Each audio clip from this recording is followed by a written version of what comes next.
It's senior TT race day here on the Isle of Man. One man who knows how to hold that red, rather tall, probably taller than me, silver lady in his hands is John McGuinness, first getting his hands on it in 2005. I just see the smile on your face there, John. And for the people who are listening to this, haven't seen this smile, I bet you wish you were holding it there sometime this afternoon. John, hello, welcome back to the Isle of Man. Yeah, how's it going, guys? Yeah, desperately missing it. You know, it's unbelievably frustrating, but it's less than a year now, isn't it? Is it like, can we say that? Yeah, less than a year. Yeah.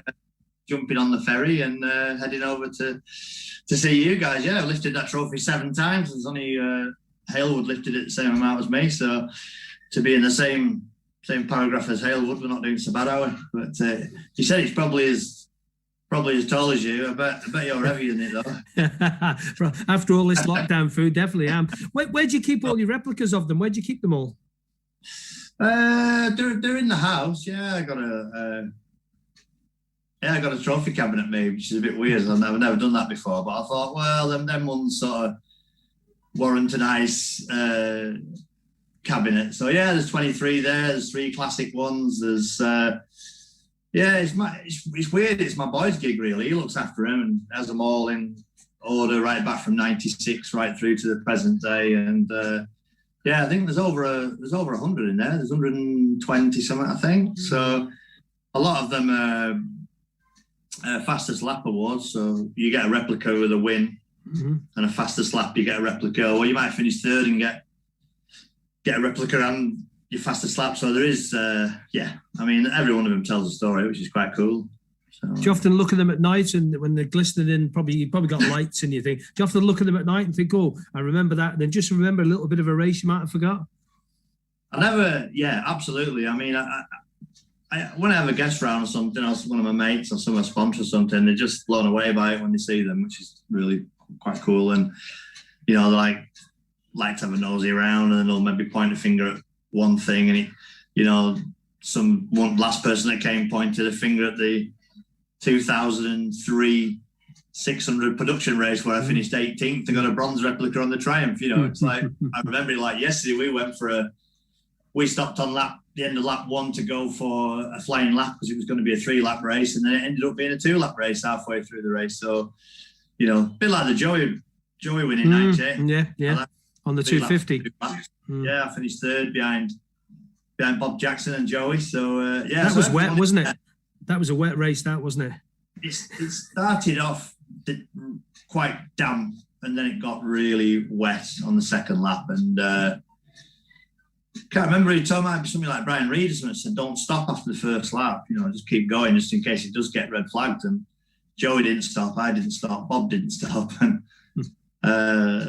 very treacherous on the second lap, and it sort of messed my head up a little bit. You know, made a lot, not mistakes, but had a lot of moments. And after that, I never really pushed it that much in the rain around the Isle of Man. After that, we had a few wet and damp races, and it spooked me a bit, that one. But I think Jason Griffiths and James Courtney and a few other guys stopped and put wets in. And if the race would have gone to 3 laps, I think I'd have had my pants pulled down there. I wouldn't have been on the podium. But completely.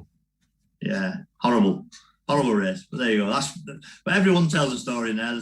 They're all great memories, and they all do tell a story. You know, you could write a book about each one, I'm sure.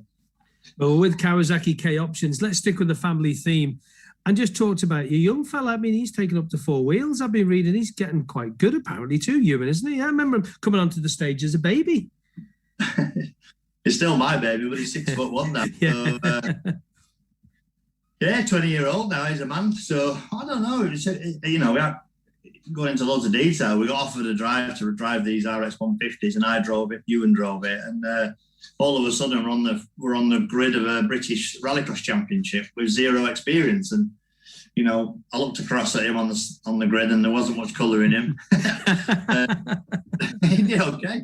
And then this last meeting, I wanted him to do it, and I wanted to support him, and I didn't do the event. But on Saturday, I think he put himself under a bit too much pressure. There was 4,000 fans there, and at the end of the day, I was going to cover up that McGuinness name on his back. It was pretty average on the first day. And I was turned into the race of dad. But on the Monday, he drove really well. Dead proud of him, really. He got on the podium.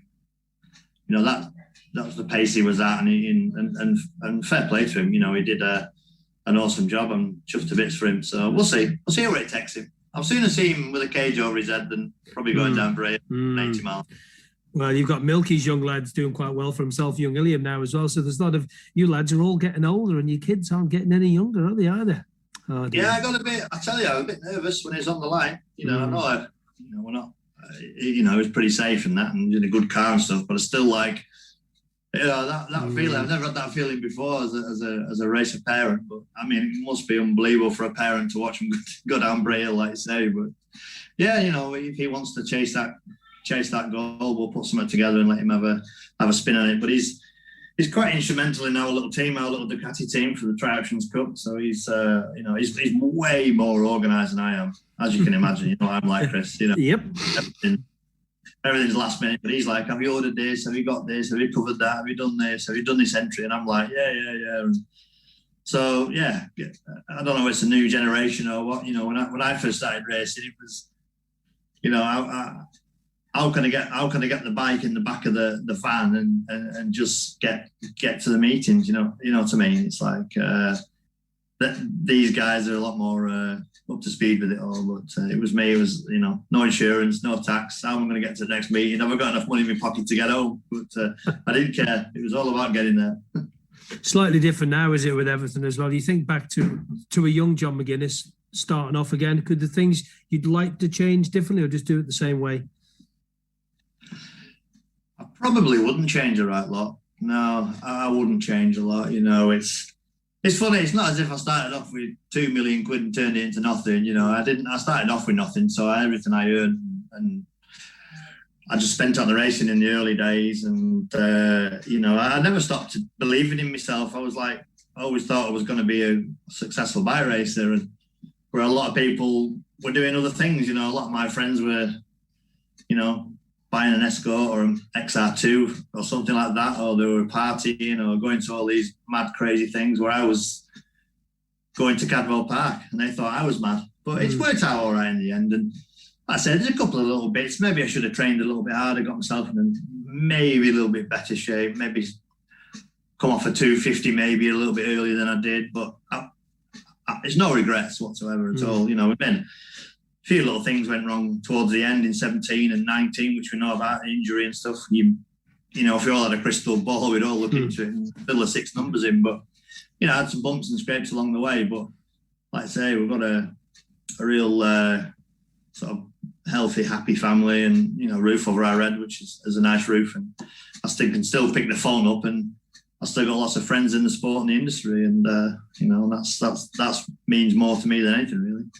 If I'd have said to a 25-year-old, 26-year-old John McGuinness back in 1996, we're going to be talking in 2021 in the middle of a COVID pandemic. However, you'll have won 23 TTs. What do you think you would have said to me? Be very careful with the answer on this as well. There'd probably be a few bleepers in there, wouldn't there? A few bleeps and stuff. But I'd have ripped your arm off, I think. You know, I say that to a few people, and, you know, they're like, well, how does it feel to have 23? You know, you're so close to Joe, he's 26. And, you know, I've led probably half a dozen races that have got away from me, and maybe I should have 30 wins, but maybe Joey would have 35 wins. I don't know. He's had his problems along the way, but you know, if somebody would have said to you, you're gonna have 6 wins at the beginning when I was 25-year-old, you'd have took them, wouldn't you? You know what I mean? I think to compete in a TT is a big challenge, and it's a big thing to get your international license. It's a big thing to put it all together. So, you know, I didn't know where I was going to end up. You know, it was just a whirlwind 1990. No plan. Not really. No, I didn't have a plan. I wanted to do the TT, but I wanted everything to be right, really. You know, I wanted to be on a decent bike and some good people around me, you know. And when you're 18, 19, 20, 21, you're not grown up yet.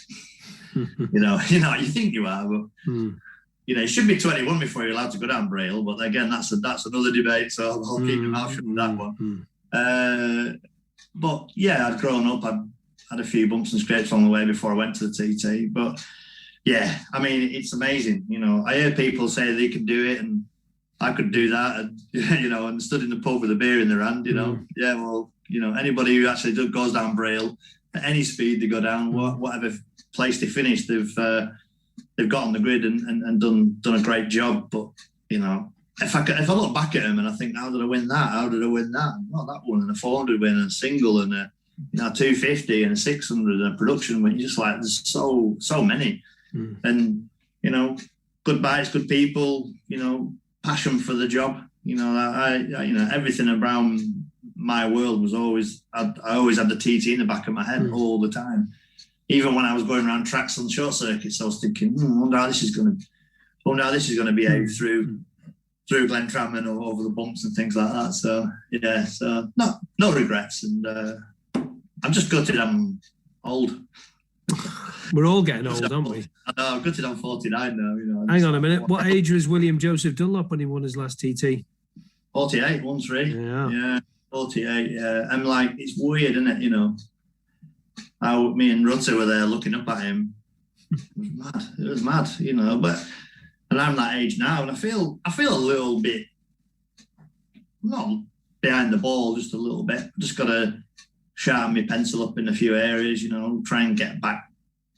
My racing was always on like a crest, you know. I felt like I was always just in front of the 8 ball a little bit, you know, and just riding my bikes and being around good people, a bit of motocross, bit of just a happy balance, you know. In a minute, I'm just a little bit out of that, you know. We all are, really, what's been going on with the pandemic. But another 12 months, we'll all be absolutely, you know, desperate to get on that ferry and cut your grass before you leave, obviously. Yeah, you've got a bit more grass to cut now, haven't you? So but it's the makers to do, so I've got a tractor now. But yeah, I have to have everything. It's weird, that, isn't it? That's another weird stuff. It's some superstition, isn't it? Yeah. No, everything's got to be parked straight, and the house has got to be clean, and it's just, I can't pull off the drive without knowing everything's just squared up. You know, it's weird, but it's just what we do. I have my voodoo doll on my helmet. I wear my daddy socks, you know, just put a penny down my helmet, you know. So, but anything that can help you at the TT, you know, if a ghost popped down and said, you better wear these pink knickers and you'd be safe, you'd wear them, wouldn't you? yeah, you would. I went past your sign today when I went to take a little run down the north, all the way to Ramsey. It was from Portsmouth, where I live, and I thought to myself, do you know what? That must be, every time you drive past that, and every time in the future when we're both no longer here, your kids, your grandkids will drive past that. That's going to be there for all time. Look at that smile again. That's good. That. Yeah, no, it's exactly my thoughts was that when they first got, you know, kindly asked which corner would you like, and I was blown away by it, obviously humbled by it all, and then I thought to myself, wow, you know, it's history forever. You can't take that away. You know, whatever happens, it's not going to be. It's always going to be McGuinness's, and I see it's bent as well. Somebody's give it a clout. Yeah, it needs a clean as well. We'll sort that out. I just this. Give me a second. These are, look at that. Oh, wow, okay. I've been doing them on the internet so I can pay for me groceries. That's the only thing that keeps me alive at the minute, because my wages. So yeah, it's a replica of my sign. Oh, that's lovely. Well, yeah, no, it's. I remember going across me and Molly and we picked our corners, and I remember it must have been about 6 feet deep in snow at the side of the road whenever it was. But yeah, pretty special. Yeah. Well, mega special. Away from the TT, what are you going to do for the rest of this year to set up for next year? Well, obviously the car thing that you're doing with the young fella. You're going to be a bit of enduro racing. What can you tell us you're going to be up to? Well, the cars are good, but they're not 2 wheels. It's not my passion. It still just doesn't quite give me the buzz of the bikes. But you know, I've got my Ducati Cup series going again with Andre, a good friend of mine who owns the bikes. And we run the bikes from home. We're getting really professional now, honestly. We've got... I bought an Arctic Scania over the winter, and I've been tinkering with that in lockdown. So we've got the big V8 Scania, and I borrowed a trailer off Robin Croft, who was SMT, that some of the boys rode for the TT. So, yeah, we're all Arctic'd up, and, you know, we're looking pretty good for it. But... yeah, I'm going to do that, and then Goodwood Revival, Goodwood Festival of Speed, Macau is on the cards. You know, hopefully do some testing on the Kawasaki with Bournemouth, and then just keep busy, and hopefully we can do a little bit of ambassador things with Monster and some of my sponsors, and doing a little bit of work with Bennett's Insurance, who's one of the partners of the TT. So that I must be one of the longest Bennett's ambassadors and one of the longest Monster ambassadors. So yeah, hopefully we'll get invited to a few gigs and just keep the brain stimulated, and because I like to be structured. You know, I hate this out of the, you know, nothing going on for me. I like to be. When I rode for the big H, it was always, I had so many days here, so many, you know, and it was testing. It was a Spain. It was this. It was that. I was always pretty in a system that was really, really good. And now I'm out of it. I'm a bit lost really. But yeah, I mean, let's just look forward to getting leg over a bike. You're going to do it at Scarborough this year? Have a run round, little parade lap maybe or something? I'd love to. You know, I absolutely adore the place. We always have a good time. I know we don't take it too seriously on Scarborough. It's like, it's like Morecambe. It's like going, like, you know, you can go and get a stick of rock or some donuts on the prom, fish and chips. So I just like the atmosphere, I like the people. And I raced there last time in 2016. I had a real big old fright there, you know, long story, but transponder wedged itself between the steering down the back straight, and I ended up the grass and back off the grass. Nearly went through the window of that cafe, and I was like, do you know what? I've done 20 years of racing, dodged a few bullets, and I wouldn't race there again, but I would always go and support it, you know, and always go and support the event. And, you know, last year we went, first time I rode the Kawasaki was there in front of some crowd, and, you know, shake some hands, tell some stories, you know, always support Scarborough, but might go over to Armoy as well. Might go and have a look at Armoy. I've not been to many small, I've only been to one. I've only went, all the years of race, I've only been to one to even spectate. Oh, sorry, two. No, one, Tandragee. Yeah, Tandragee. Yeah, I went to Tandragee to watch, and then on the way to the northwest, I did some like travelling marshals, me and Rutter and Plater. So I'd like to go and watch that Armoy again, and just go and have a trip out. I think everybody's just desperate to get moving, and you know, and see some bikes go around. So yeah. Well, John, we can't wait to have you guys, all you racer guys, back here on the Isle and get the fans back here. Obviously, we're not in lockdown. We haven't been for about another 50 days or so or something like that. No, fingers crossed. Let's keep it all going, and stay safe, you lot over there, and good luck with the young fellas racing and yourself. And we'll see your sunny side up, hopefully, this time next June. All the best to you and your family, John. Thanks for speaking to us here on Manx Radio, buddy, and all the best. Take care. Cheers, guys.